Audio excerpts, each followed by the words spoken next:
चिंता संतानहंतारो यत्पादाम्बुजरेणवः स्वीयानां तान्निजाचार्यान् प्रणमामि मुहुर्मुहुः यदनुग्रहतो जन्तुः सर्वदुःखातिगो भवेत् तमहं देवता वन्दे श्रीमद्वल्लभनन्दनम् अज्ञानतिमिरान्धस्य ज्ञानाञ्जनशलाकया चक्षुरुन्मीलितं येन तस्मै श्रीगुरवे नमः।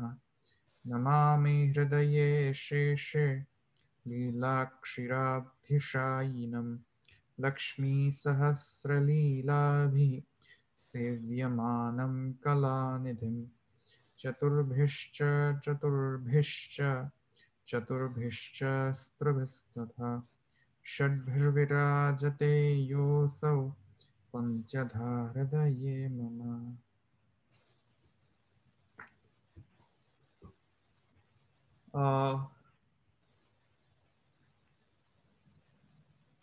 આપણે ગઈકાલે कृतात्ययी अनुशयवान दृष्टस्मृतिभ्यां यथे तमनेवं च आ આપણે સૂત્ર જોઈ રહ્યા હતા એટલે કે તૃતીય અધ્યાય પ્રથમ પાદ દ્વિતીય અધિકરણ અંતર્ગત પ્રથમ સૂત્ર. હવે એ સૂત્રમાં આપણે ગઈકાલે આપણે પૂર્વ અધિકરણ સાથે એનો સંગતિ જોઈ અને એનો વિષય વિચાર પણ કર્યો કે એમાં વિષય શું છે. હવે આજે થોડો સંશય ઉપર વધારે આપણે હું સમજાવીશ અને પછી સંશય સમજમાં આવે તો પછી આપણે પૂર્વ પક્ષ પર જશું અને પછી આપણે સિદ્ધાંત પક્ષ પર. તો એ રીતે આપણો આજે ક્રમ રહેશે અને ખ્યાલ નહીં કે કેટલું આપણે આજે એને કવર કરી શકીએ, પણ મને લાગે છે કે આપણે આજે સંશય પક્ષ અને પૂર્વ પક્ષ જે છે તે આપણે જોઈ લઈશું આજના સેશનમાં. થોડો ક્લિષ્ટ વિષય છે તેથી થોડી ધીરજ હોય તો સારું. થોડો ક્લિષ્ટ છે આ તેથી કરીને. હા, તો ગઈ વખતે મેં તમને ગઈકાલે સમજાવ્યું કે આ જે અધિકરણ જે છે તે પંચાગ્નિ વિદ્યા અંતર્ગત પંચ આહુતિ જે છે એમાં જે દ્વિતીય આહુતિ જે છે તેના પરક છે. એટલે તેનામાં એક સંશય છે અને એ સંશયના નિવારણાર્થ જે છે તે આ સૂત્રનો પ્રયોજન છે. એટલે જે મેં તમને પહેલા પણ કહ્યું હતું કે કોઈક સંશય હોય, કોઈક વિષયમાં સંશય કે સ્મૃતિમાં જો સંશય હોય તો એ સંશયના નિવારણાર્થ જે છે તે બ્રહ્મસૂત્રકાર જે છે તે સૂત્રનો અહીંયા પ્રયોજન છે. તો એવી રીતે અહીંયા પણ આ જે સૂત્ર જે છે તેમાં પંચ આહુતિ, પંચ હોમ જે છે, જે પંચાગ્નિ વિદ્યાના પ્રકરણમાં છાંદોગ્ય ઉપનિષદ જે છે તેમાં પંચહોમ જે છે તેમાં જે દ્વિતીય હોમ જે છે, દ્વિતીય આહુતિ જે છે તેના અનુલક્ષ્યમાં એમાં કોઈ જો સંશય થતો હોય તો એ સંશયના નિવારણ માટે આ માન્ય સૂત્ર છે. તે વખત ગઈકાલે આપણે એ જોયું, ગઈકાલે એ પણ જોયું કે પ્રથમ આહુતિમાં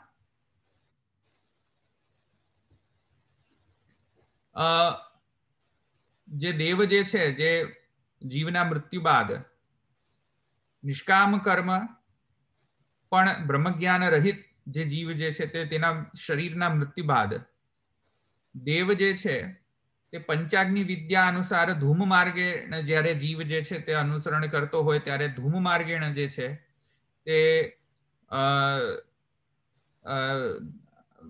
ઘણા બધા લોકોમાં તે વિચરણ કરીને અને પછી દ્યુલોકમાં તે જાય છે અને દ્યુલોકમાં માને જે દેવગણ જે છે તે તેના સૂક્ષ્મ શરીરનો જે સંસ્કાર કરતા હોય છે તેમાંનો જે પ્રથમ જે આહુતિ જે છે તે આહુતિમાં જે પંચાગ્નિ વિદ્યા પંચહોમમાં જે વર્ણન કરવામાં આવ્યું છે કઈ આહુતિ કે જેમાં દેવ જે છે તે શ્રદ્ધાનો હોમ કરીને મને સોમભાવની પ્રાપ્તિ થાય છે, એટલે કે જે સોમભાવાપન્ન જે જીવ જે છે તે પ્રાપ્ત કરે છે. તો એ પ્રથમ આહુતિનો આપણે પ્રથમ અધિકરણમાં એનો જોયો વિશદતયા. હવે જે વિશદ વર્ણન એનો જોયો એમાં માને સોમ જે છે એ જ્યારે દ્વિતીય આહુતિમાં આવે છે ત્યારે એ જે સોમભાવાપન્ન જે જીવ જે છે તેનો જ્યારે દેવ જે છે તે હોમ મેઘમાં કરીને અને પછી પર્જન્ય રૂપ એટલે કે વર્ષા રૂપ એટલે કે વૃષ્ટિ રૂપ જે છે તે જો એ ભાવ પ્રાપ્ત કરતો હોય એ દ્વિતીય આહુતિનો પ્રકાર છે. એટલે કે સોમભાવ અને સોમભાવ દેવ જે છે તે સોમભાવનો હોમ કરે છે અને પ્રાપ્ત શું થાય છે? વૃષ્ટિભાવ જીવનો. તો જીવ જ્યારે વૃષ્ટિભાવાપન્ન થાય છે એ જ્યારે પ્રકરણ શરૂ થાય છે વૃષ્ટિભાવાપન્ન રૂપ થવા રૂપ જે જીવનું, તે વખતે આ એક પ્રશ્ન ઉત્પન્ન થાય છે, સંશય ઉત્પન્ન થાય છે. એ સંશયના નિવારણ માટે આ સૂત્ર જે છે, આ અધિકરણ, સમગ્ર અધિકરણ જે છે તેનો પ્રયોજન છે. હવે કયો સંશય થાય છે? તો એ સંશય પણ મેં તમને ગઈકાલે સમજાવ્યો કે જો કે એક વાત સમજો કે સોમભાવ જે છે, સોમભાવ પ્રાપ્ત થયા બાદ અને વૃષ્ટિ ભાવ પ્રાપ્ત થવા સુધીની જે અવસ્થા જે છે જીવની, તેમાં રૂપ રસ ગંધ સ્પર્શ જે છે એવા બધા જે સોફિસ્ટિકેટેડ ઇન્દ્રિયો જે છે તે હજુ જીવને પ્રાપ્ત થયો હોતો નથી. આવ્યો સમજમાં? એ જે સોફિસ્ટિકેટેડ જે રૂપ રસ ગંધ સ્પર્શ માત્રાઓ તન્માત્રાઓ જે છે એવો દેહ હજુ એને પ્રાપ્ત થયો નથી કે જેથી કરીને દેહને યુઝ કરીને અને પૂર્વ જન્મના જે કર્મફલ જે છે, યજ્ઞ ફલ જે છે એ ભોગવી શકે, એનો ભોગ ભોગવી શકે. કારણ કે ભોગ ભોગવવા માટે માને મુખ્ય ફલ ભોગ ભોગવવા માટે સોફિસ્ટિકેટેડ ઇન્દ્રિયો જોઈએ અને સોફિસ્ટિકેટેડ ઇન્દ્રિયો સાથે સોફિસ્ટિકેટેડ માત્રાઓ તન્માત્રાઓ જોઈએ. તન્માત્રાઓ હોય નહીં તો એ મુખ્ય ફલનો ભોગ પ્રાપ્ત શક્ય નથી, પ્રાપ્ત કરવો શક્ય નથી.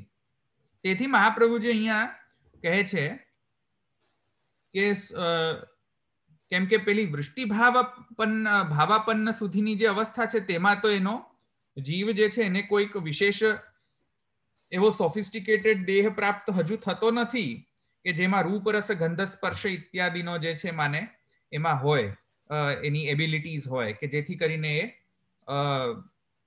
અનુભવી શકે, ભોગ ભોગવી શકે, જે કર્મફલ યજ્ઞ ફલ જે છે મુખ્ય કર્મફલ યજ્ઞનો ભોગ ભોગવી શકે. તેથી અવાંતર જે છે યજ્ઞ ફલનો જે અવાંતર ફલ જે છે, સાઈડ માને કે જે યજ્ઞ ફલ કર્મફલ જે છે તેનો મુખ્ય ફલ ન હોય ને અવાંતર ફલ, બાય પ્રોડક્ટ જેને કહીએ આપણે, તો એ જે બાય પ્રોડક્ટ ફલ છે તેનો ભોગ માને જીવ જે છે તે કદાચિત ભોગવી શકે, પણ મુખ્ય ફલ જે છે તે તો હજુ પણ ભોગવવામાં અસમર્થ જ રહે છે. કેમ? કેમ કે રૂપ રસ ગંધ સ્પર્શ ઇત્યાદિ જે સોફિસ્ટિકેટેડ તન્માત્રાઓ છે હજુ પણ તેને એ બધી પ્રાપ્ત થયેલી હોતી નથી. ક્યાં? કઈ સ્ટેજમાં? કે જ્યારે જીવ વૃષ્ટિભાવાપન્ન થવા થાય છે ત્યારે. તો યજ્ઞના અવાંતર ફલને ભોગ પ્રાપ્ત કરવા માટે નો અહીંયા સંશય છે, મુખ્ય ફલ નહીં. તો અવાંતર જે યજ્ઞનો જે અવાંતર ફલ જે છે એ હવે એમાં સંશય પ્રાપ્ત થાય છે કે જ્યારે જીવ વૃષ્ટિભાવાપન્ન થાય છે ત્યારે વૃષ્ટિભાવાપન્ન થતા પહેલા સંશય શું છે? બે પોસિબિલિટીઝ રહેલી છે કે એ કર્મફલ જે અવાંતર ફલ જે છે, કર્મનો અવાંતર ફલ જે પૂર્વ જન્મમાં એને અર્ચિત કર્યો હતો કર્મના ફલોનો, એ બધા અર્ચિત કર્મોનો અવાંતર ફલનો ભોગ યા તો જીવ પહેલા ભોગવી લે, બધો સમગ્રતયા કમ્પ્લીટ 100% ભોગ ભોગવી લે અવાંતર ફલ, અને પછી વૃષ્ટિભાવાપન્ન થાય. એ ઓપ્શન નંબર 1. મેં તમને કહ્યું હતું અનુશય રહિત અને અનુશય સહિત.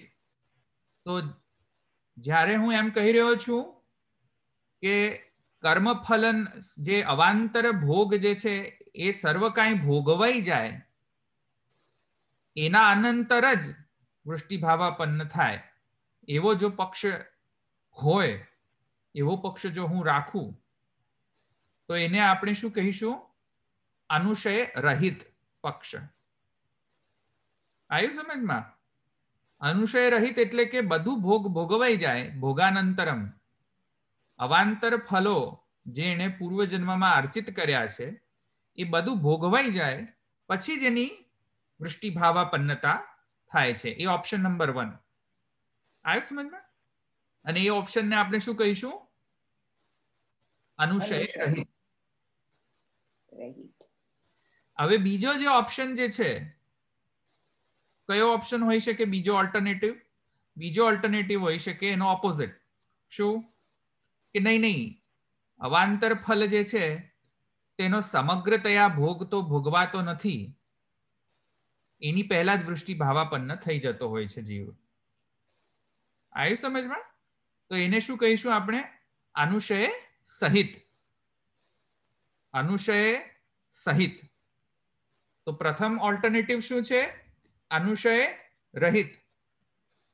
જ્યાં કર્મના પૂર્વ જન્મમાં અર્ચિત જે કર્મ જે છે એના જે ફલ જે છે એ ફલનો અવાંતર જે ભોગ જે છે, અવાંતર ફલનો જે ભોગ જે છે એ પૂર્ણ થયા બાદ, ભોગ ભોગવાઈ જવા બાદ પછી જ અનંતર વૃષ્ટિભાવાપન્ન થવું, એને અનુશય રહિત કહેવાય. અને એનો ઓપોઝિટ, જસ્ટ ઓપોઝિટ ઓલ્ટરનેટિવ અનુશય સહિત. સમજમાં આવી ગયું આટલું?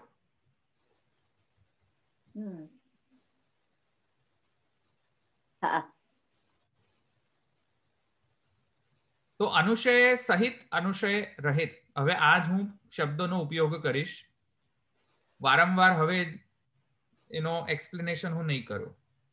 એટલે હવે પછી જ્યારે હું એમ કહું કે અનુશય રહિત કે અનુશય સહિત, તો સમજી જવું જોઈએ હવે તમને કે હું શું કહેવા માંગી રહ્યો છું.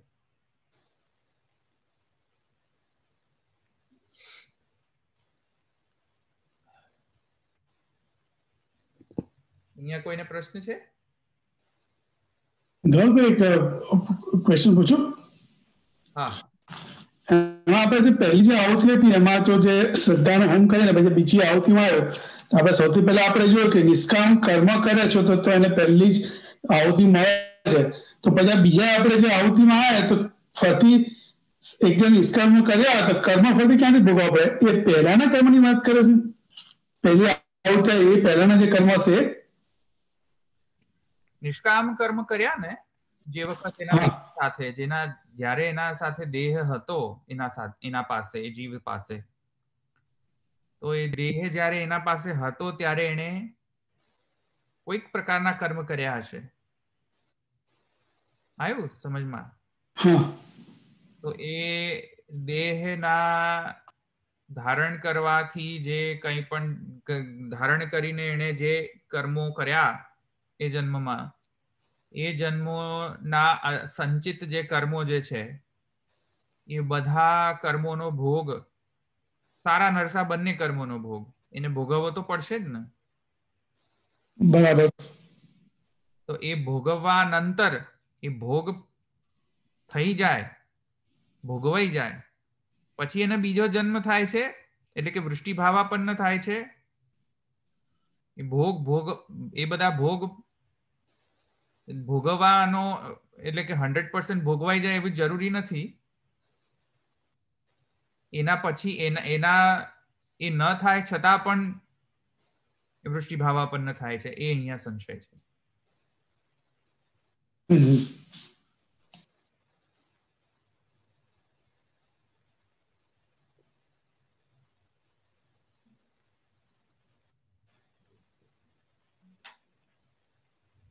તો ધવલભાઈ, જ્યારે આપણે કર્મો ભોગવવાનું કહીએ છીએ ત્યારે વૈદિક કર્મોના સંદર્ભમાં કે વૈદિક કર્મો જેણે નિષ્કામ રીતે કર્યા છે એ કર્મોનું ફળની વાત થઈ રહી છે કે લૌકિક જે હોય એનો પણ અહીંયા રેફરન્સ છે? અહીંયા મુખ્યત્વે યજ્ઞના કર્મોનો ફલનો અવાંતર ફલભોગની વાત છે, બીજા બધા નહીં. મુખ્યત્વે એટલે લૌકિક કર્મનું ફળ છે એ એને આ લોકમાં આવીને જેનું જે આપણે કહીએ છીએ પ્રારબ્ધ કર્મ અને સંચિત ને બધું એ અહીંયા એનું એઝ ઇટ ઇઝ પડ્યું રહેશે અને આ લોકમાં આવશે અને પછી એનો હિસાબ કિતાબ ચાલ્યા કરશે. હા, એવી રીતે. હા હા, ઓકે. હા, પ્રારબ્ધ કર્મ જે છે એના જેવી રીતે જ સમાન રીતે જ અહીંયા માને છે સિદ્ધાંતમાં. તો એટલે સિદ્ધાંતમાં જ્યારે આપણે હું સમજાવીશ ત્યારે એવું જ કંઈક કહેશે. પણ અત્યારે એટલું સમજી જાવ કે યજ્ઞ કર્મનો જે ફલ, મુખ્ય ફલ જે છે તો હજુ પણ પ્રાપ્ત નથી થયું. મુખ્ય ફલ તો ક્યારે પ્રાપ્ત થશે? જ્યારે જ્ઞાનોપયોગી દેહ મળશે ત્યારે. સમજમાં આવ્યું ને? યજ્ઞનો મુખ્ય ફલ તો કયો છે? જ્ઞાન ઉપયોગી દેહ. એના માટે તો આ બધું ચાલુ છે પંચાગ્નિ વિદ્યા. તો પૃથ્વી લોકની જ વાત ચાલે કે પછી જાય કે અહીંથી દેહ એટલે જીવ જાય તો બીજા લોક સાથેનો સંદર્ભ કરે છે. તમે કીધું રૂપ રસ ગંધ અને સ્પર્શ, તો આપણે અહીંયા આ લોક એટલે પૃથ્વી લોકની પાછા આની વાત કરે છે કે પછી બીજા અંતરિક લોકમાં ગયા પણ ત્યાં એ પ્રમાણે એને ભોગ ભોગવવાનો. જ્ઞાનોપયોગી દેહ પ્રાપ્ત કરવા માટે એ યજ્ઞનો જે છે તે મુખ્ય ફલ છે. એટલે કે જ્ઞાન રહિત યજ્ઞ ફલ જે છે એનો તો આ જ છે ફલ કે ધૂમ માર્ગેણ નવો દેહ પ્રાપ્ત થાય. નવા દેહથી એ ફરીથી પાછો એની મોક્ષની ગતિમાં આગળ વધે, મોક્ષ પ્રાપ્ત કરવા માટે ગતિ કરે, આગળ પ્રયાણ કરે. તો પંચાગ્નિ વિદ્યામાં અલ્ટિમેટલી તો એ નવો દેહ ધારણ કરશે ને છેલ્લે. અને એ નવો દેહ કેવો હોવો જોઈએ? જ્ઞાનોપયોગી હોવો જોઈએ. વળી પાછી એ પંચાયત ન થવી જોઈએ પાછી. તો એ મુખ્ય ફલ છે. અવાંતર ફલ જે છે એની અહીંયા વાત થાય છે, મુખ્ય ફલની નહીં. મુખ્ય ફલ તો હજુ પણ પંચાગ્નિ વિદ્યા પૂરું થશે, પંચાહુતિ પૂર્ણ થશે પછી જ મુખ્ય ફલ થશે. પણ અહીંયા તો અવાંતર ફલની વાત થઈ રહી છે, બાય પ્રોડક્ટ. અને બાય પ્રોડક્ટ ને ભોગવાઈ જાય પછી વૃષ્ટિ ભાવાપન્ન થાય કે બાય પ્રોડક્ટ નો ભોગાય નહીં છતાં પણ વૃષ્ટિ ભાવાપન્ન થાય છે? એ પ્રશ્ન એ છે.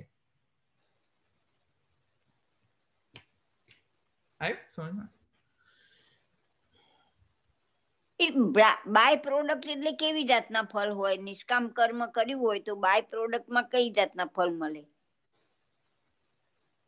એટલે ઇન્દ્રિયોથી ભોગવા એવા.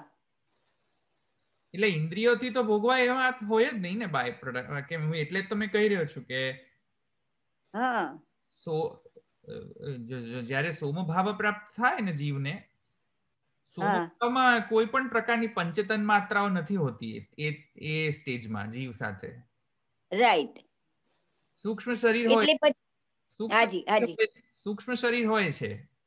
હા, પંચતન માત્રાઓ વગેરે પેલી શું સોફિસ્ટિકેટેડ ઇન્દ્રિયો નથી રહેતી હજુ પણ. હા, તો પછી એને ભોગ કોઈ પણ જાતના ફળ ભોગ ક્યાંથી આવે જ નહીં. પણ સૂક્ષ્મ ઇન્દ્રિયો તો છે ને. એટલે સૂક્ષ્મ ઇન્દ્રિયોથી અવાંતર ફળ ભોગવે એમ? હા, મુખ્ય ફલ તો હજુ પણ નહીં થાય. મુખ્ય ફલ ને ભોગવા માટે તો રૂપ રસ ગંધ સ્પર્શ તન્માત્રાઓ જોઈએ, જે એના પાસે છે નહીં પાછી અત્યારે આ અવસ્થામાં.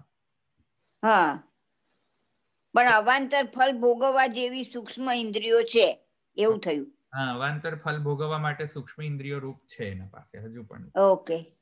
કારણ કે મેં તમને કહ્યું હતું કે ઉત્ક્રાંતિ ગતિ આગતિ શ્રુતિમાં તો કહે છે પ્રાણ સાથે ઉત્ક્રમણ કરે છે, એમ કહે છે ને. પ્રાણ ઉત્ક્રમણ કરે છે. આસન્ય પ્રાણ સાથે ઉત્ક્રમણ કરીને પછી સૂક્ષ્મ ઇન્દ્રિયો સાથે ઉત્ક્રમણ કરે છે, અને પ્રાણ પાછળ બધી ઇન્દ્રિયો પણ સૂક્ષ્મ ઇન્દ્રિયો પણ ઉત્ક્રમણ કરે છે. હા જલથી હા વીંટાયેલો રહે છે, આવૃત રહે છે, એમ પણ કહ્યું હતું કે એ બધું તો હજુ પણ એના પાસે છે જ. છે. તો સૂક્ષ્મ ઇન્દ્રિયો છે એના પાસે, અચ્છા. પેલી સોફિસ્ટિકેટેડનેસ નથી એનામાં. એટલે સૂક્ષ્મ ઇન્દ્રિયો એટલે આ કાન, નાક, એટલે આંખ, સ્પર્શ, જીભ, નાક એ બધું સૂક્ષ્મ ઇન્દ્રિયો ગણાય. માત્ર સૂક્ષ્મ ઇન્દ્રિયો મેં તમને સમજાવ્યું હતું ને કે ઇન્દ્રિયોનો જે હા, એટલે કાન, નાક, સ્પર્શ, જીભ, નાક એ બધા એ બધી કીધી હતી ને એ આવે. સૂક્ષ્મ ભૂતેન્દ્રિયો, સૂક્ષ્મ ભૂત, સૂક્ષ્મ ભૂતેન્દ્રિયો બધા જે છે તે એના પાસે આવૃત રહે છે. પણ પેલી તન્માત્રાઓ હજુ પણ નથી રહેતી એની પાસે. તન્માત્રાઓ પ્રોબ્લેમ છે ને, તન્માત્રાઓ ના હોય તો ભોગ કેવી રીતે ભોગાય? એટલે તન્માત્રાઓ તો કરણ રૂપ કહેવાય ને ધવલભાઈ.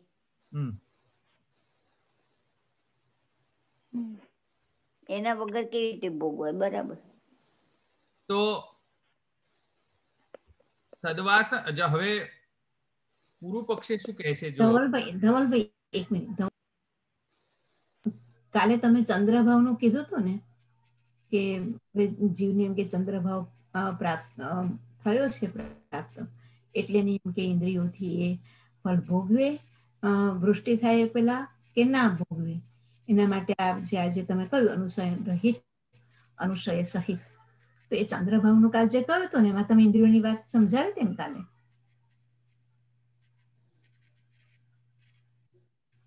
એ જ એટલે એનાથી જ એ ભોગવે કે ના ભોગવે એમ.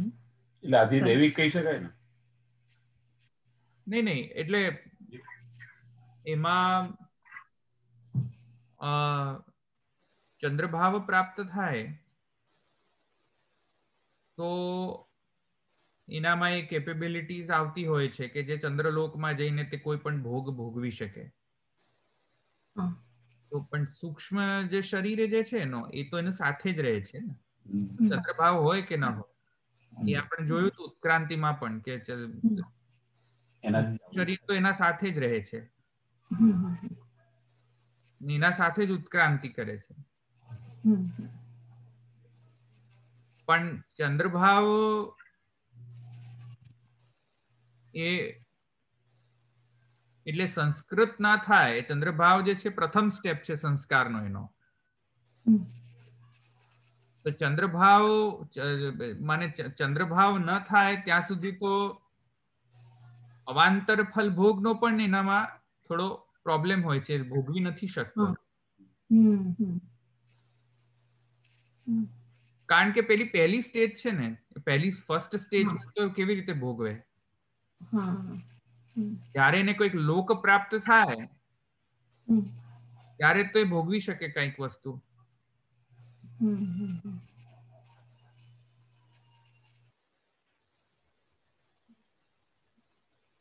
એ રીતે. પણ એવું તો જોવા જઈએ તો પછી બીજા લોકમાં જઈને પછી અહીંયા ધૂમ માર્ગે આવે છે. બીજા લોકમાં જઈને ધૂમ માર્ગે આવે છે, સમજો ને? એટલે આગળ આપણે આવ્યું ને કે એ સોમભા એટલે પંચાંગની વિદ્યા એના પહેલા એ અમુક બીજા લોકમાં એ જીવ જઈ અને પછી ધૂમ માર્ગે પ્રયાણ ગતિ કરે છે. હા, પણ ચંદ્રલોકમાં મને લાગે છે કે ચંદ્રલોક વગેરે જે ઇત્યાદિ લોક જે છે એ જ્યારે પાછા એટલે કે જ્યારે નવા દેહનો ધારણ કરવાનો જ્યારે સમય આવે છે ત્યારે જ આ પોસિબલ હોય છે, એના સિવાય નહીં. ઓકે. એમાં થોડો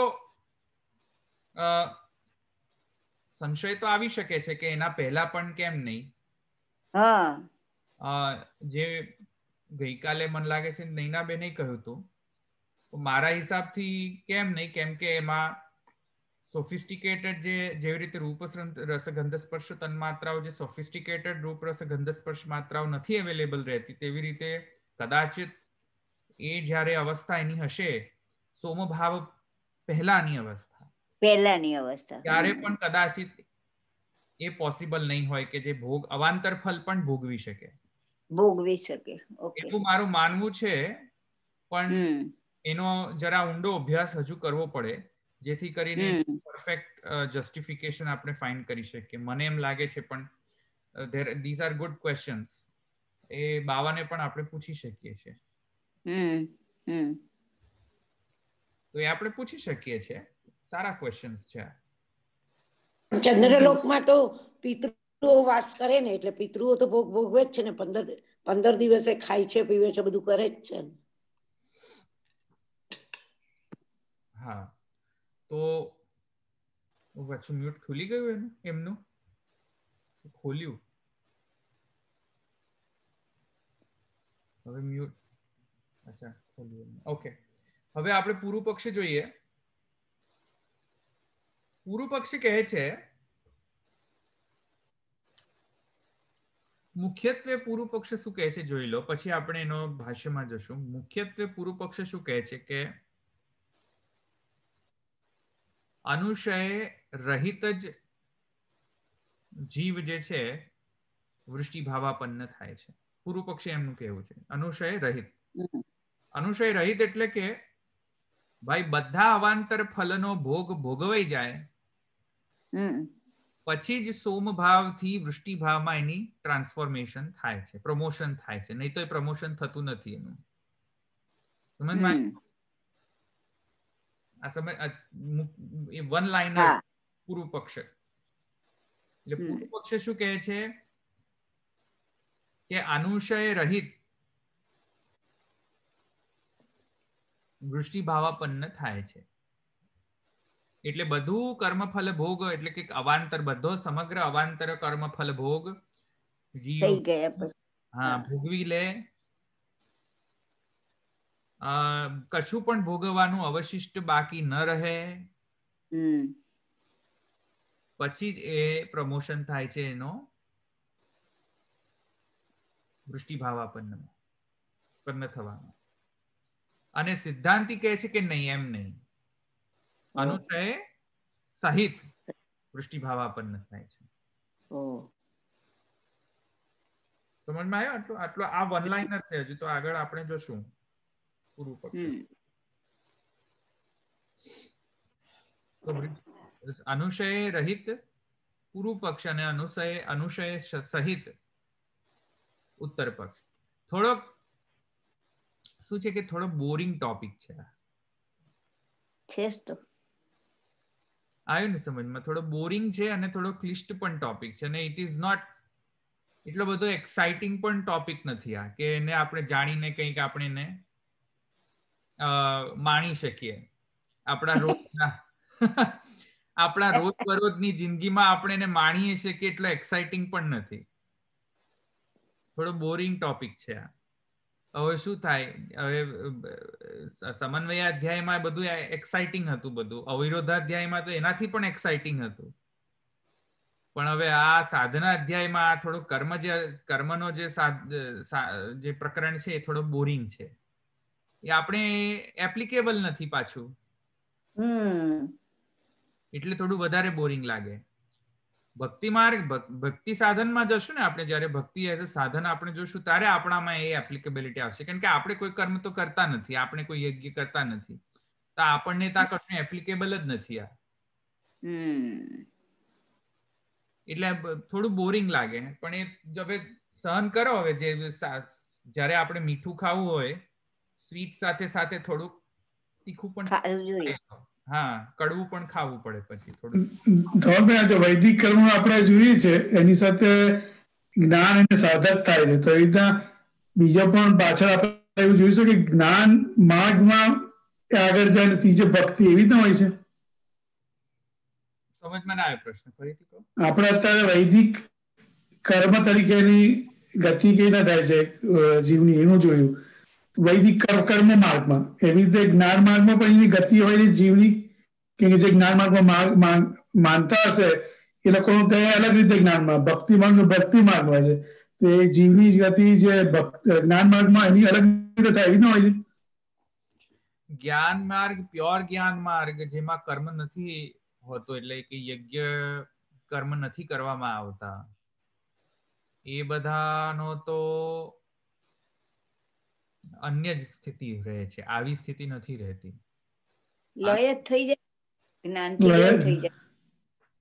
એ લોકોનો તો અલગ જ એ લોકોનો ફલ છે અને એ લોકોનું સાધન પણ અલગ છે. એટલે આ તો શું છે કે એવા સાધનો કે જે વૈદિક સાધનો છે, જેમાં વૈદિક કર્મ અને વૈદિક જ્ઞાન બંનેનો સમ્યક રૂપેણ જે છે તે અનુસરણ થતો હોય, ત્યારનો જ આ પ્રકરણ છે, એના માટેનો જ આ પ્રકરણ છે. માત્ર જ્ઞાનને, માત્ર બ્રહ્મ જ્ઞાન થઈને અને યજ્ઞાદિ કર્મ વગેરે ન કરીને, એના માટે આ પ્રકરણ નથી. બરાબર. કારણ કે જ્ઞાન માર્ગમાં તો અહમ બ્રહ્માસ્મિ, લય જ થાય ને સીધો. અહંકારનો લય બ્રહ્મના અહંકારના સાથે લય કરી દેવામાં આવતો હોય છે જ્ઞાન માર્ગમાં. તો પછી અહંકારનો જો લય થઈ જાય તો પછી આવા ફલનો તો કોઈ પોઈન્ટ નથી રહેતો. એટલે તમે કીધું પ્રમાણે વૈદિક માર્ગ અત્યારે તો છે જ નહીં, આપણે કોઈ કશું કરતા જ નથી, એટલે જ નહીં. તમે કીધું પ્રમાણે એટલે એમાં ઇન્ટરેસ્ટ ના, જ્ઞાન તમે કીધું એ પ્રમાણે કદાચ થોડું ઘણું પણ આપણે અત્યારે જે જ્ઞાન માર્ગ ખરેખર નથી, પણ એટલીસ્ટ એ અવેલેબલ એવું થાય ને, વૈદિક કર્મ તો અવેલેબલ જ નથી, એવું થઈ જાય. નહીં, જ્ઞાન પણ અવેલેબલ નથી. જ્ઞાન એટલે કે આવી રીતે આપણે જે અનુભવીએ, ના ના ના, હા, જ્ઞાનનો મતલબ છે જ્ઞાન માર્ગ, ને જ્ઞાન મતલબ કે અહમ બ્રહ્માસ્મિની ઉપાસના. અને અહમ બ્રહ્માસ્મિની ઉપાસનામાં યાદ કરો કે અહંકારાદેશ, તદાદેશ, આત્માદેશ. તો અહંકારાદેશ જેવી સ્થિતિ થાય છે અહમ પુરસ્તાદ, હું આગળ છું, હું પાછળ છું, હું ઉપર છું, હું નીચે છું, એમ ઇતિ વામદેવવત થાય છે આપણને અહંકારાદેશ. બધું અહમ સૂર્યો અહમ મનુરભવત, એવી રીતે વામદેવની જેમ અહંકાર બ્રાહ્મિક અહંકાર હતો, એવી રીતે આપણને એવો અહંકાર હોય છે એવી અહમ બ્રહ્માસ્મિ જેવી અહંકાર વામદેવવત છે નહીં આપણી અહંકાર. અહંકારા દેશમાં જે અહમેવ પુરસ્તાદ, અહમેવ અધસ્તાદ, અહમેવ ઉપરિષ્ટાદ, આ વગેરે જે છે એ પણ છે નહીં. આ તો આ જ્ઞાન માર્ગ નથી, આ તો આ જ્ઞાન માને માર્ગ નથી, આ જ્ઞાન બ્રહ્મ જ્ઞાન જે છે તે આપણે ઇમ્પ્રેક્ટિકલ બ્રહ્મ જ્ઞાન છે, એટલે થિયોરિટિકલ છે. પ્રેક્ટિકલ બ્રહ્મ જ્ઞાન હજુ આપણે પ્રેક્ટિસ નથી કરી રહ્યા. જે પેલો ફિઝિશિયન જેવી રીતે શું છે કે જયારે ભણે ને ફિઝિશિયન મેડિકલ ઓફ MBBS નું, તો તે વખતે પ્રેક્ટિકલ જ્ઞાન તો હોતું નથી. એને રેસિડેન્સી કરે ત્યારે જ આવે. એવી રીતે આપણે અત્યારે કઈ પ્રેક્ટિકલ નથી. આ તો થિયોરી છે. પછી થિયોરીને અનુસરણ ઇમ્પ્લિમેન્ટ કરીએ તો પ્રેક્ટિકલ કહેવાય. તો કેટલા કરો છો અહમેવ અધસ્તાદ, અહમેવ પુરસ્તાદ, કેટલા કરો? કોઈ કહે છે તો તરત જ ગુસ્સો થઈ જાય. કોઈ નથી કરી શકતું અહમેવ પુરસ્તાદ, અહમેવ અધસ્તાદ. બહુ ડિફિકલ્ટ છે. બોલવું ઈઝી છે, કોણ કરે છે?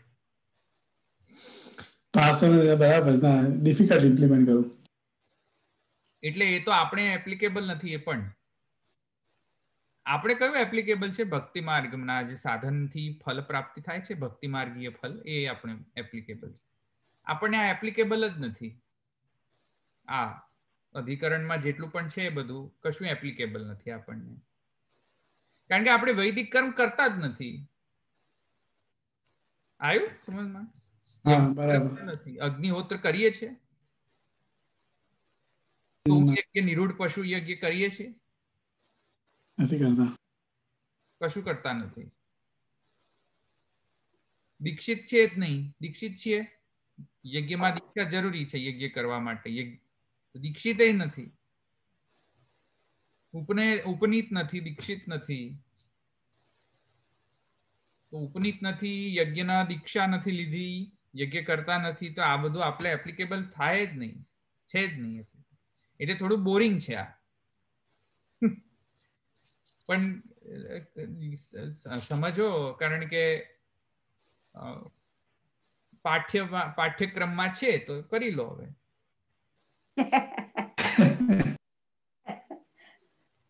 કોર્સમાં છે તો કોર્સ પૂરો કરો, શું કરે. પણ એટલો મજા નથી, આ થોડું વૃક્ષ છે આ. ઓકે, આગળ. તો પૂર્વ પક્ષમાં કહે છે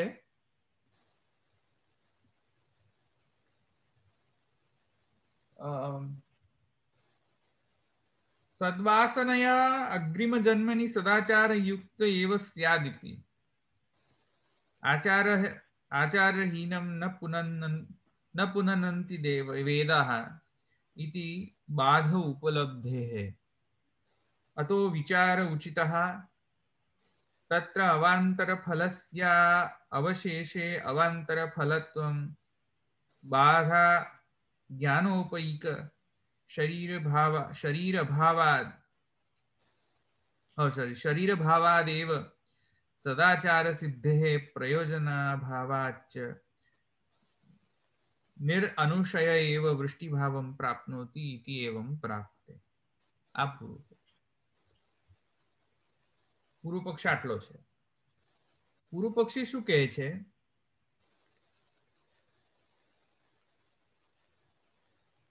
પૂર્વ પક્ષી કહે છે કે ભાઈ, શાસ્ત્રમાં એમ કહ્યું છે કે સદવાસનાના અનુસાર જ આગળના જે જન્મ જે જીવ પ્રાપ્ત કરશે એનામાં સદાચારતા આવશે. સદવાસના હશે તો. સદઅસદ વાસના, બે પ્રકારની વાસના હોય છે ને, એમાં સદવાસના જે છે એ જો હોય જીવમાં, તો સદવાસના ના કારણે આગળનો જે જન્મ એને જો પ્રાપ્ત થવાનો છે, દેહ વગેરે, તો એ દેહ પણ પાછા સદાચારી દેહ થશે. નહીં તો જો પહેલાથી જ અસદવાસના હશે તો અસદાચારી દેહ પ્રાપ્ત થશે એને. આવ્યું સમજમાં? તો ખાલી રેફરન્સમાં કહે છે કે ભાઈ, સદવાસનાના અનુસાર સદાચાર પ્રાપ્ત થાય છે આગળના જન્મમાં.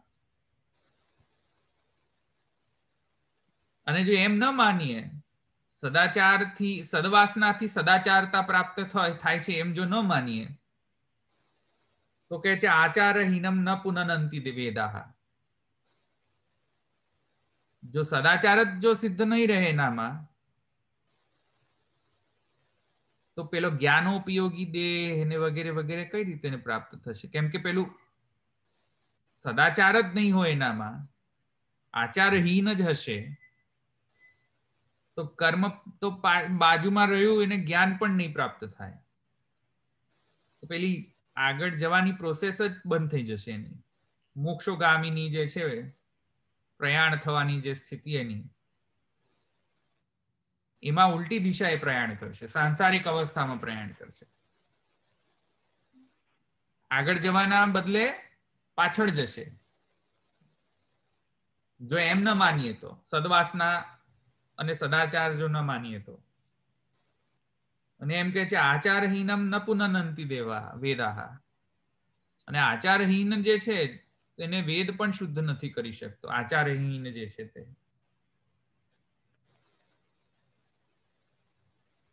એટલે એમ કહે છે કે આચાર શુદ્ધ્યર્થ.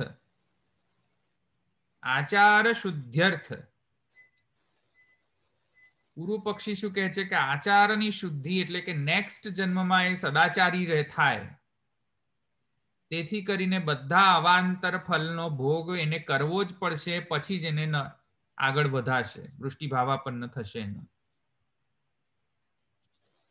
વૃષ્ટિભાવાપન્ન એનો થશે જ નહીં, થવો જ ન જોઈએ જ્યાં સુધી એ બધું ભોગ ભોગવાઈ જાય. કેમ કે બધું ભોગ ભોગવાઈ જાય તો જ એ પૂર્વ કર્મના ફલથી રહિત થઈ જાય અને સદાચારી બને.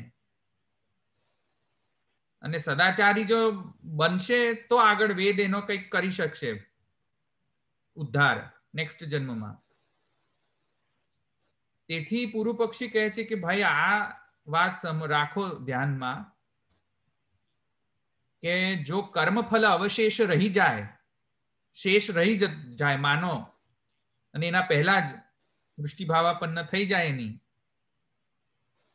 તો કદાચિત અસદવાસના એનામાં ઘર કરી ગઈ ને પછી અસદવાસના કારણે એને નવો જન્મ મળ્યો, તો વેદ પણ એનો કશું નહીં કરી શકે તે વખતે. કેમ કે વેદ પણ એને શુદ્ધ નહીં કરી શકે, કેમ કે હમણાં જ જોઈ ચુક્યા કે આચારહીનમ ન પુનનંતિ વેદા. આચારહીનને તો વેદ પણ શુદ્ધ નથી કરી શકતો. આવ્યું સમજમાં? આ એક પૂર્વ પક્ષી પક્ષ રાખી રહ્યો છે. તો એ કહે છે કે પૂર્ણ ફલ અવાંતર ફલનો ભોગ થઈ જાય પછી ફલની ક્ષીણતા થઈ જાય, કારણ કે ફલનો ભોગ બાકી નથી રે, બધું ભોગવાઈ ગયું. બધું ભોગવાઈ ગયું પછી જ પેલી જ્ઞાનોપયોગી શરીરની પ્રાપ્તિ થવાનું શરૂ થાય છે. વૃષ્ટિભાવાપન્ન, અન્નભાવાપન્ન, પછી શું છે અન્નભાવાપન્ન, પછી હા વૃષ્ટિભાવાપન્ન, પછી અન્નભાવાપન્ન છે ને, પછી શું છે વીર્યભાવાપન્ન, વીર્યભાવાપન્ન અને પુરુષભાવાપન્ન. આખી પ્રોસેસમાં જે શરીરનું ફોર્મેશન જે છે, કારણ કે હવે એને થોડા થોડા શરીર પ્રાપ્ત થશે. જો ચંદ્રભાવ પછી વૃષ્ટિભાવાપન્ન થયો ને ત્યારે એનામાં જો એનો શરીર પ્રાપ્ત થવાનું શરૂ થાય છે હવે ધીરે ધીરે ધીરે ધીરે. એટલે વૃષ્ટિભાવાપન્ન થાય તો વૃષ્ટિરૂપથી નીચે પૃથ્વીલોક પર પડશે, અન્નના વનસ્પતિઓ સાથેનું મિશ્રણ થશે, પછી એ નિહિત થશે મને અન્નમાં, અન્નરૂપ શરીર હશે એનું તે વખતે. પછી અન્ન જયારે કોઈ પુરુષ ભક્ષણ કરશે ત્યારે એનો શરીર બદલાશે અને વીર્યભાવાપન્ન થશે એનો શરીર. અને જયારે ઓવમ સાથે જયારે એનો મિશ્રણ થશે ત્યારે એ પુરુષ ભાવાપન્ન થશે. એટલે શરીર ચેન્જ થાય છે ને એનો, જીવનો. સમજમાં આવ્યું? તો પૂર્વ પક્ષી શું કહે છે કે ભાઈ જ્ઞાનોપયોગી દેહને પ્રાપ્ત કરવા માટે આચાર શુદ્ધિ આવશ્યક છે. આચાર શુદ્ધિ ત્યારે જ થશે કે જ્યારે બધા અવાંતર ફલનો એનો ભોગ એને કરી લીધો હશે. અને અવાંતર ફલનો બધા ભોગ ફિનિશ થઈ જાય, કમ્પ્લીટ થઈ જાય પછી જ શુદ્ધ થઈ શકશે અને પછી જે જ્ઞાનોપયોગી શરીરને પ્રાપ્ત કરી શકશે. તેથી કરીને એ કહે છે નિશ્ચિતપણે બધું જ ભોગવાઈ જાય જીવ દ્વારા અવાંતર ફલ પછી જ એ વૃષ્ટિભાવાપન્ન થાય, અન્યથા નહીં. એવું પૂર્વ પક્ષીનું કહેવું છે. સમજમાં આવ્યું આટલું? હા, ક્લિયર? માંડ આવ્યું.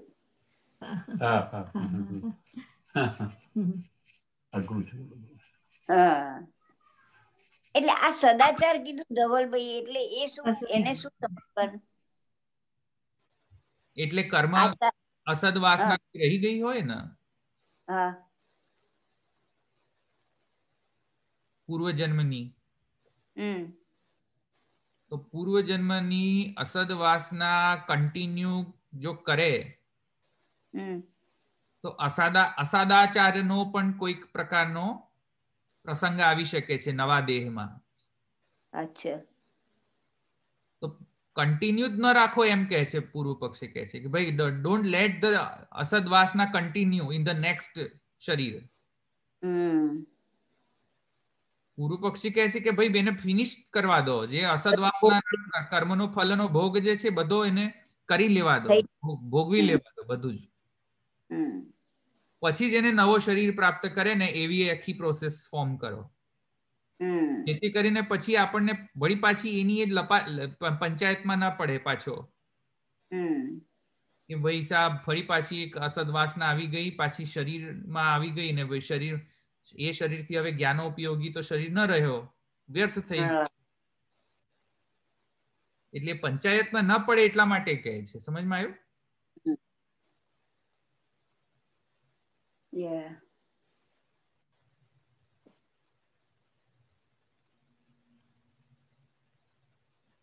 કોમ્પ્લિકેટેડ છે આ પ્રોસેસ. જીવની પ્રોસેસ પણ કોમ્પ્લિકેટેડ છે, કારણ કે આ જીવ પ્રકરણ છે ને. એટલે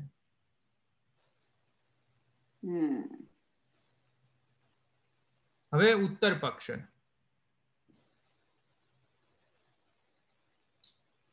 ઉત્તર પક્ષ શું કહે છે? વાત સમજો.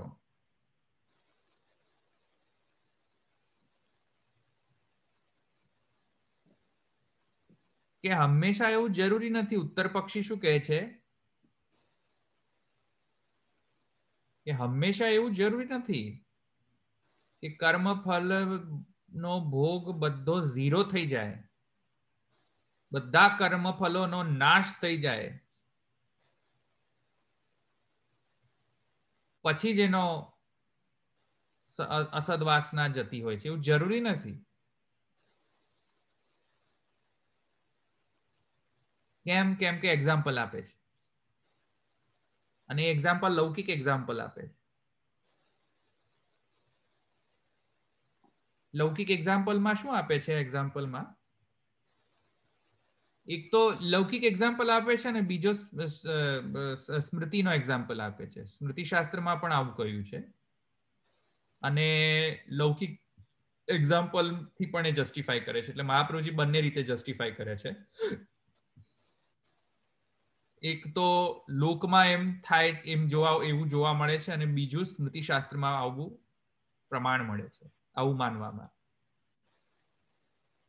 એટલે લોકમાં જે એક્ઝામ્પલ આપ્યો છે મહાપ્રભુજીએ એ સમજો. મહાપ્રભુજી શું કહે છે? લોકમાં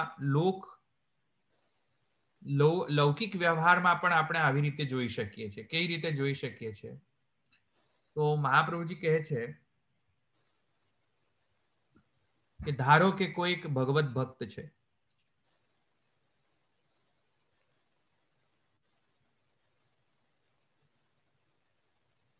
ભગવત ભક્તને ભગવત આરાધન કર્યો, ભગવાનની ખૂબ ભક્તિ આરાધના કરી એ ભગવત ભક્તે.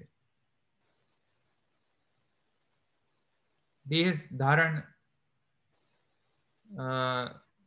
તે જ્યારે દેહ ધારણ કરે છે ત્યારની વાત કરી રહ્યો છું.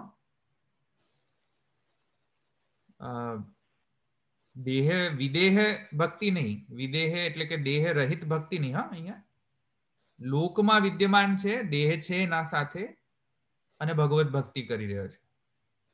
ભગવત આરાધનના કારણે એના શું છે કે બધા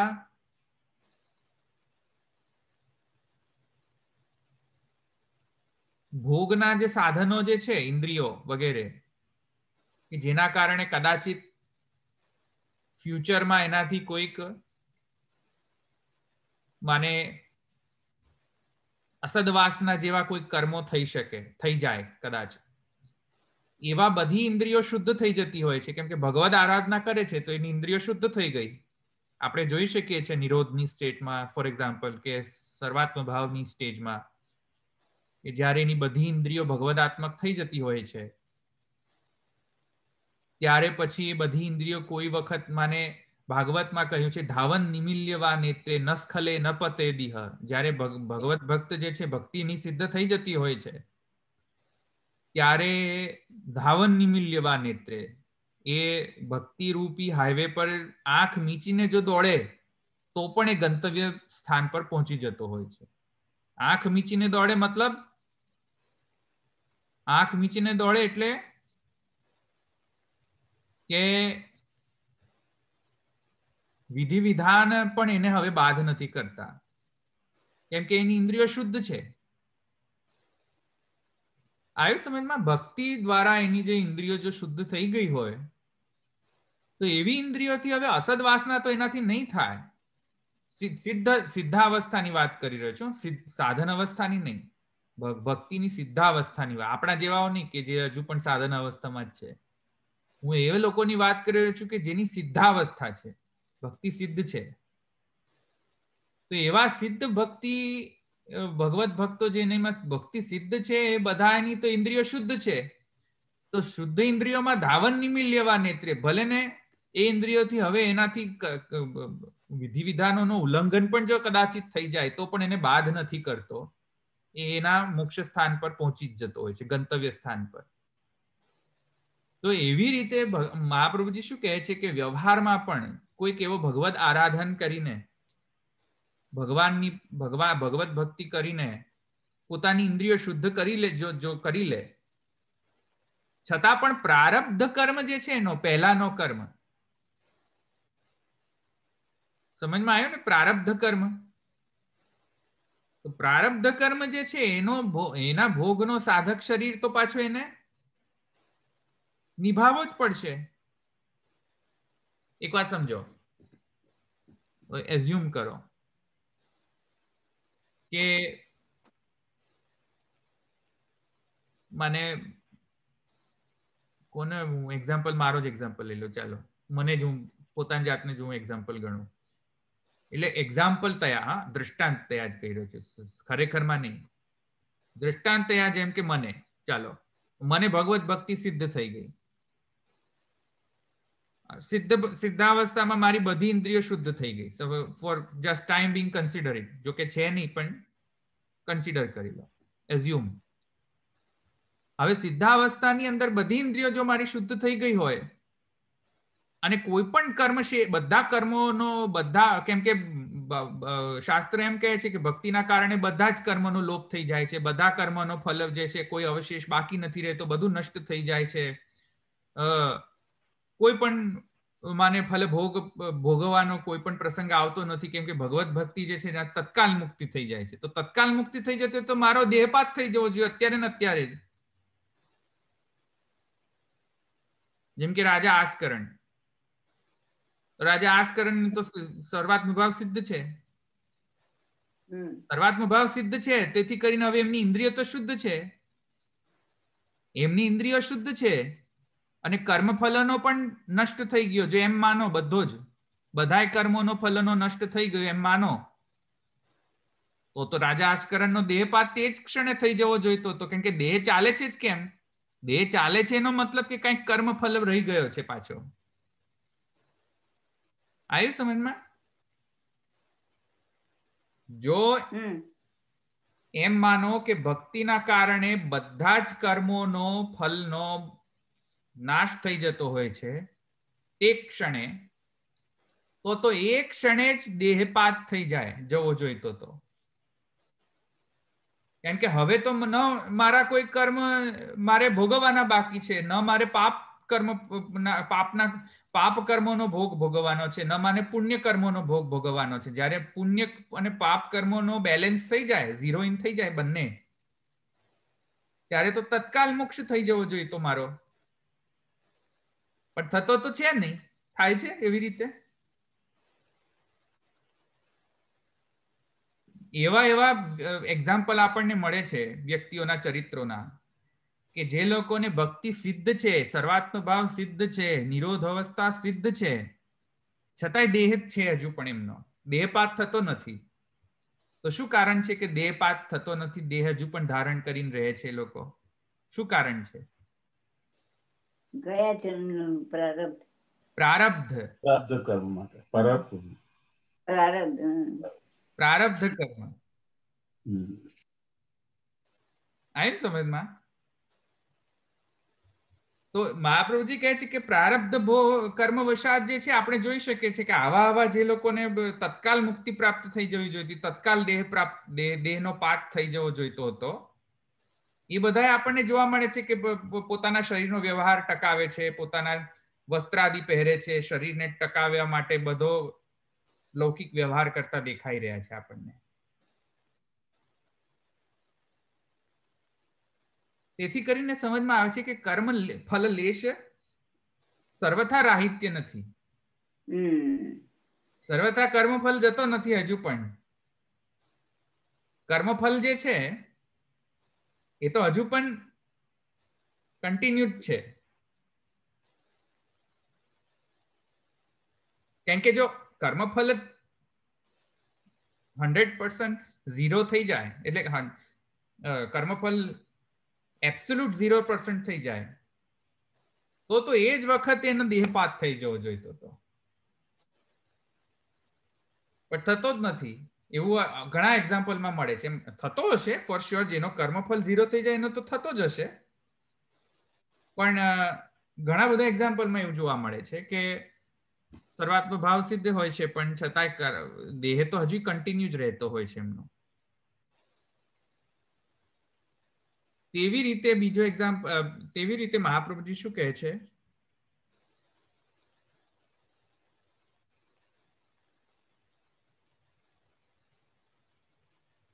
કે એવી જે તમારી અઝમ્પશન છે કે કર્મફળનો હંમેશા માને 0% એટલે કે 100% ભોગવાઈ જાય પછી જેની શુદ્ધિ થાય, એ રોંગ પ્રિમાઇસિસ છે, રોંગ અઝમ્પશન છે પેલો પૂર્વ પક્ષનો.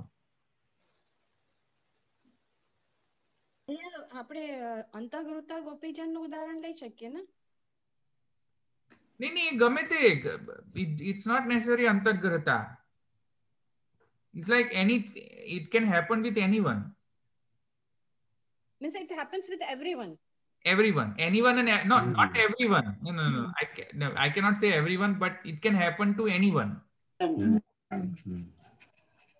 અંતર્ગૃતા એમને કેમ કહ્યું કે એમને બંને પુણ્ય અને પેલા પાપ બંને ભોગવી લીધા ને એ જ વખતે, એક જ વખતે એમને પાક ભોગવ્યા પાછા, કર્મફળનો ભોગવ્યા બંને ભોગ્યું. હા, એ દુઃખ ભોગ્યો ને એમને, વિયોગનો. અતિશય વિયોગનો, જ્યારે નાયકનો અતિશય વિયોગ થાય કામ ભાવના કારણે, કામ ભાવના કારણે પણ જે વિયોગ રૂપ જે દુઃખ છે એ પણ કર્મફળનો ભોગ જે છે પ્રાયશ્ચિત અનુસાર આવી જતું. બરાબર. જનક રાજાને લઈ શકીએ ને? any example there is a karmaphala prarabdha karma. પ્રારબ્ધ બાકી. તો એથી કરીને મહાપ્રભુજી શું પોઈન્ટ કરવા માંગે છે કે ભાઈ તમારો જે અઝમ્પશન છે પૂર્વ પક્ષીનો કે બધું કર્મફળ ભોગવાઈ જાય પછી જ શુદ્ધ થઈ જાય, ભાઈ એવું જરૂરી નથી ને. એવું જરૂરી નથી. તમે શુદ્ધ રહી શકો છો ને છતાંય તમારામાં હજુ પણ પ્રારબ્ધ કર્મ બાકી રહી શકે છે.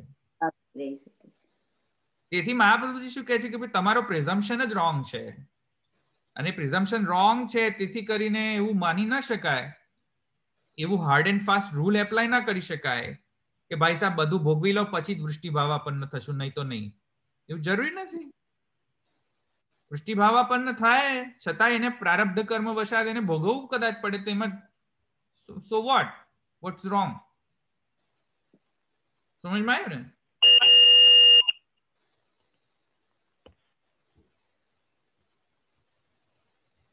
તે મહાપ્રભુજી કહે છે.